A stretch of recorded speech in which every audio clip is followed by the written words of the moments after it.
Business Lunch. One of the most insidious ID theft scams around nowadays involve the scammer getting your credit card information and then asking your credit card company to change your personal information to their personal information. All kinds of problems result from this, as you might imagine. Dan Legault serves as Senior Financial Advisor at StrategicPoint Investment Advisors with offices in Providence and East Greenwich. And he joins us now with advice on how to avoid being victimized by this method. He knows what he's talking about here because it happened to him. It sure did, Frank. A while back, I had set some alerts on my credit cards and bank accounts, and I was notified that my phone number had changed.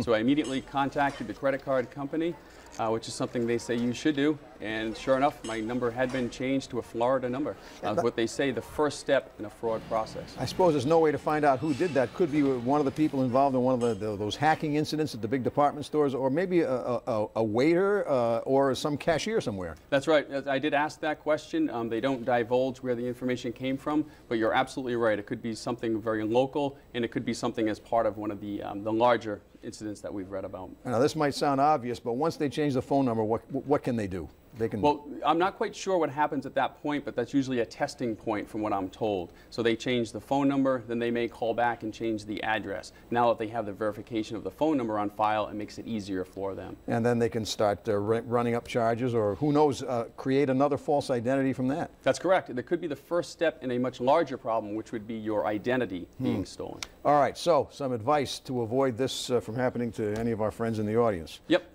You want to say protect yourself, and you already did this apparently. That's how you learned this, but you add alerts to all of your accounts. That's correct, Frank. Simply adding, there are a lot of low-tech solutions that you can do to protect yourself from some of these incidences. The first thing is alerts.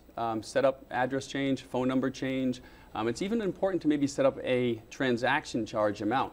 Maybe something as small as $10 for a card that you're not using. You may want to set up an alert which will notify you via email or via text if something is charged. And address and phone number changes, like what happened to you. That's correct. You want to be notified about those things as well. That's probably the most important. Absolutely. All right. And after you do these steps, you want to review your accounts regularly. Yep. What I did immediately after that was to contact the credit bureaus. There are three. There's TransUnion, Experian, and Equifax. You can contact them and request a free credit report. Each agency is required to give you one, so you could stagger that out over a year's time. And if you see there's a problem, you want everybody to do what you did. You're absolutely right.